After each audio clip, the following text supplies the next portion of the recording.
So I'm going to start making a few more videos like this, covering some of the kits we make in vehicles around the shop.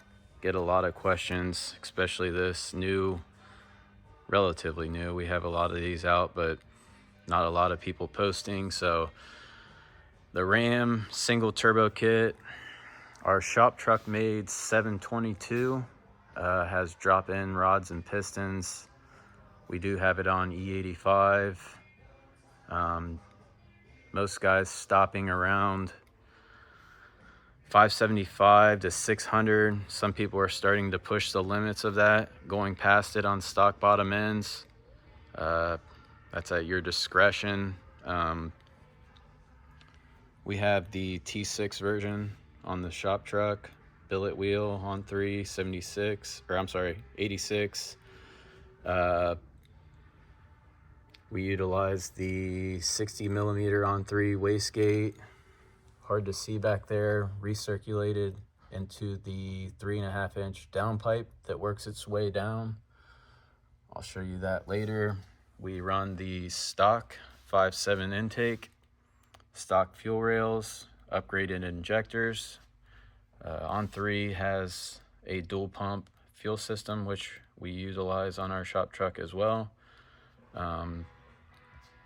All that works perfectly up to the power level and past it. We just haven't gone past that point, no reason yet. You can see the cold side routing its way into the intercooler.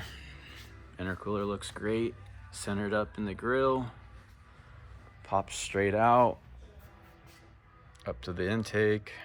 50 millimeter on 3 blow off valve. It's dark once again, but hard to see.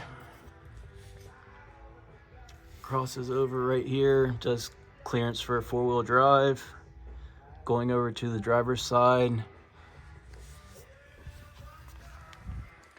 Then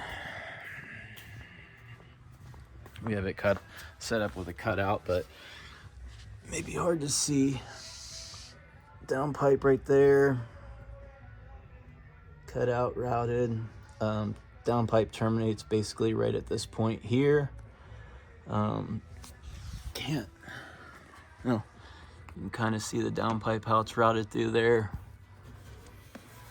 And the manifold, hard to see, but gives you a good idea of the kit and how we have it set up. You can see the adapter. We go from T4 to our Pro Mod style V-banded when you go T6. Great turbo option, works phenomenal on this, but the standard 76 or 78 is going to be more than enough for stock engine applications. Hopefully this answers some questions. Easy 10-second truck. We're expecting 9s though.